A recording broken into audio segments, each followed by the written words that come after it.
کہ فرائض اور واجبات کو ادا کرنے کے بعد جو مال انسان کے پاس بچتا ہے وہ ادا کرنے کے بعد انسان خرچ کرے، وہ آدمی سخی کہلاتا ہے۔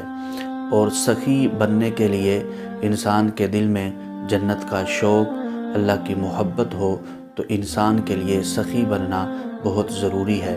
اگر دل کے اندر مال کی محبت ہے تو انسان سخی نہیں بن سکتا۔ دل کے اندر سے اللہ کی محبت، نبی کی محبت، لوگوں کا احساس، اپنے اوپر تو سبھی لوگ خرچ کرتے ہیں، دوسروں کے اوپر خرچ کرنا یہ کمال کی بات ہے۔ ابو دہدہ رضی اللہ تعالیٰ عنہ کا ایک واقعہ روایات میں نقل کیا گیا ہے کہ ایک آقا علیہ الصلوۃ والسلام جب مدینہ منورہ میں ہجرت فرما کر گئے تو مدینہ کی بستی کھجوروں کی بستی کہلاتی تھی۔ وہاں پر ایک باغ دوسرے کے باغ سے ملا ہوا تھا، گنجان باغات تھے۔ ایک یتیم بچے کا باغ بھی ایک آدمی کے باغ سے ملا ہوا تھا۔ اس یتیم بچے نے سوچا کہ کیوں نہ میں اس باغ کو اپنے باغ سے جدا کر دوں، درمیان میں دیوار کھڑی کر دوں۔ یتیم بچے نے دیوار کو بنانا شروع کیا تو جو ساتھ والے آدمی کے باغ کا ایک درخت تھا وہ درمیان میں حائل ہو رہا تھا، رکاوٹ بن رہا تھا۔ تو اس بچے نے اس آدمی کے پاس جا کر کے درخواست کی کہ آپ اس درخت کو مجھے ہدیہ کر دو تاکہ یہ رکاوٹ بن رہا ہے، میں دیوار مکمل کر لوں تاکہ کل آنے والے وقت میں کسی لڑائی کا جھگڑے کا اندیشہ نہ ہو۔ وہ آدمی نہ مانا، منت سماجت کرنے کے باوجود بھی اس آدمی نے کہا کہ وہ درخت میں آپ کو دینے کے لیے تیار نہیں ہوں۔ یتیم بچے نے کہا کہ اس کا مطلب یہ ہے کہ میں وہ دیوار مکمل نہیں کر سکتا، وہ دیوار میں مکمل نہ کروں۔ خیر اس آدمی نے اس بچے کو وہ درخت نہ دیا۔ اس کے ذہن میں آیا کہ میں آقا علیہ الصلوۃ والسلام کے پاس جاتا ہوں، آپ سے درخواست کرتا ہوں، آپ سفارش کریں گے تو یہ درخت مجھے مل جائے گا۔ آقا علیہ الصلوۃ والسلام کے پاس گیا وہ بچہ، یتیم بچہ، جا کر کے درخواست کی، آقا علیہ الصلوۃ والسلام کو بتلایا تو آقا علیہ الصلوۃ والسلام نے اس آدمی کو بلایا اور کہا کہ یہ درخت آپ اس بچے کو دے دیجئے تاکہ یہ دیوار بنا سکے۔ تو اس آدمی نے انکار کر دیا۔ آقا علیہ الصلوۃ والسلام نے پھر دوبارہ اس آدمی سے کہا، اس نے پھر انکار کر دیا۔ پھر آقا علیہ الصلوۃ والسلام نے پھر فرمایا کہ آپ ایک درخت دے دیجئے، اس کے بدلے میں جنت کے اندر ایک باغ کی میں آپ کو ضمانت دیتا ہوں۔ وہ آدمی پھر نہ مانا، آقا علیہ الصلوۃ والسلام خاموش رہے، وہ آدمی چلا گیا۔ حضرت ابو دہدہ رضی اللہ تعالیٰ عنہ وہ یہ سارا معاملہ دیکھ رہے تھے۔ فرمایا یا رسول اللہ صلی اللہ علیہ وسلم، کیا یہ صرف اس آدمی کے لیے خوشخبری تھی یا ہم میں سے بھی ہر آدمی کے لیے؟ آقا علیہ الصلوۃ والسلام نے فرمایا یہ ہر ایک کے لیے ہے، جو بھی یہ درخت اس یتیم بچے کو دلوائے گا یہ خوشخبری اس کے لیے ہے۔ ابو دہدہ رضی اللہ تعالیٰ عنہ باہر گئے اور اس آدمی سے کہا کہ آپ نے میرے باغ کے بارے میں سنا ہے یا دیکھا ہے؟ اس آدمی نے کہا کہ آپ کے باغ کے بارے میں کون نہیں جانتا، مدینہ کے تمام لوگ جانتے ہیں، آپ کا باغ بہت ہی خوبصورت باغ ہے، بڑا سرسبز اور شاداب باغ ہے۔ اس کے اندر آپ نے ایک نہایت ہی خوبصورت مکان تعمیر کر کے رکھا ہوا ہے۔ پھر اس باغ کی خوبصورتی کی ایک اور وجہ بھی ہے، وہ یہ ہے کہ اس باغ کے اندر کنواں موجود ہے، پانی کا کنواں موجود ہے، وہ باغ بہت ہی خوبصورت ہے۔ تو ابو دہدہ رضی اللہ تعالیٰ عنہ نے فرمایا کہ کیا آپ وہ کھجور کا درخت اس باغ کے بدلے بیچتے ہو؟ اس آدمی نے کہا کہ لگتا ہے میرے کانوں کی سماعت درست نہیں ہے۔ ابو دہدہ رضی اللہ تعالیٰ عنہ نے فرمایا کہ میں جو بات کہہ رہا ہوں درست کہہ رہا ہوں، آپ اس باغ کے بدلے اس کھجور کے درخت کو بیچ دو۔ اور لوگوں سے کہا اس آدمی نے کہ لوگوں کیا سنتے ہو کہ ابو دہدہ کیا کہہ رہے ہیں؟ تو ابو دہدہ رضی اللہ تعالیٰ عنہ نے فرمایا کہ میں لوگوں کو گواہ بنا کر کے کہتا ہوں کہ وہ باغ میں آپ کو اس کھجور کے درخت کے بدلے میں بیچتا ہوں۔ تو اس آدمی نے کہا ٹھیک ہے، میں آپ کا وہ باغ لیتا ہوں اور یہ کھجور کا درخت آپ کو دیتا ہوں۔ ابو دہدہ رضی اللہ تعالیٰ عنہ فوراً اپنے باغ کی طرف گئے، باغ کے اندر داخل ہونے لگے، لیکن قدم باہر ہی روک لیا اور اہلیہ کو آواز دی، کہا کہ باہر آ جاؤ، باہر آ جاؤ۔ اہلیہ نے کہا کہ کیا ہوا؟ اپنے ہی باغ کے اندر آپ داخل نہیں ہوتے؟ اپنے ہی باغ کے اندر داخل ہو، باہر سے آپ آوازیں لگا رہے ہو۔ آپ نے اپنی اہلیہ سے کہا کہ میں نے یہ باغ کو، اس مکان کو، اس کنویں کو ہم نے بیچ دیا ہے۔ اہلیہ نے پوچھا کہ کس چیز کے عوض بیچ دیا ہے؟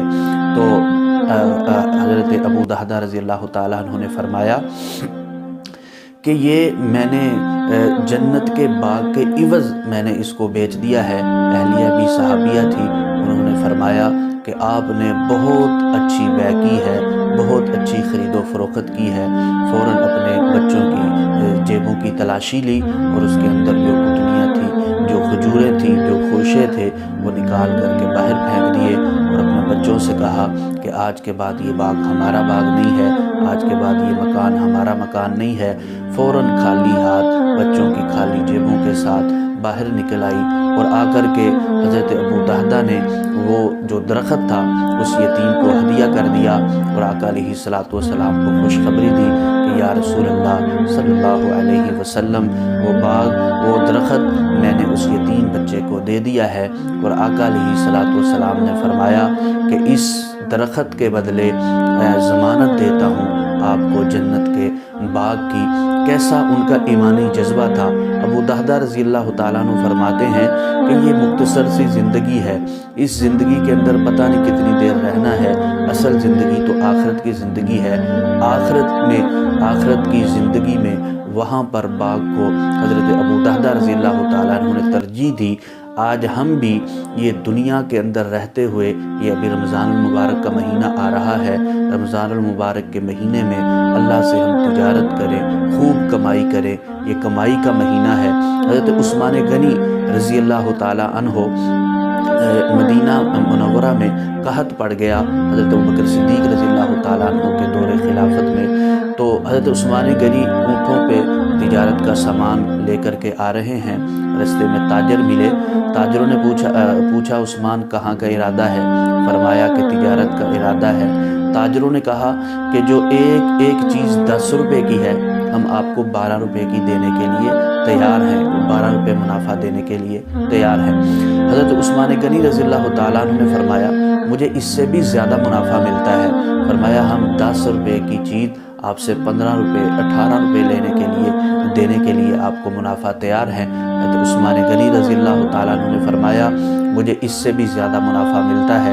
تو تاجروں نے کہا کہ مدینے کے اندر کون سا ایسا تاجر ہے جو آپ کو اتنا زیادہ منافع دینے کے لیے تیار ہے؟ حضرت عثمان غنی رضی اللہ تعالیٰ عنہ نے فرمایا کہ میں اللہ کے ساتھ تجارت کرنے والا ہوں، میرا اللہ 10 کے بدلے 100 عطا کرنے والا ہے۔ مدینہ منورہ میں آ کر کے وہ جو تجارت کا سامان تھا سارا غربا مساکین کے اندر تقسیم کر دیا اور ایک مثال رقم کر دی کہ اللہ کے ساتھ تجارت کر کے، اور جو آدمی بھی اللہ کے ساتھ تجارت کرتا ہے دنیا کے اندر اگر ہم تجارت کرتے ہیں تو اس کے اندر 2 احتمال ہوتے ہیں، یا نفع ہوگا یا نقصان ہوگا۔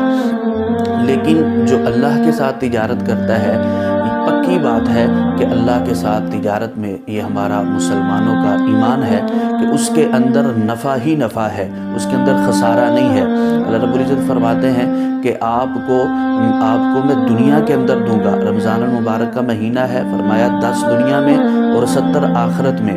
آپ اندازہ لگائیں کہ اگر ہم اللہ رب العزت کے راستے میں خرچ کریں گے، اللہ کے ساتھ تجارت کریں گے، تو اللہ رب العزت دنیا کے اندر ہی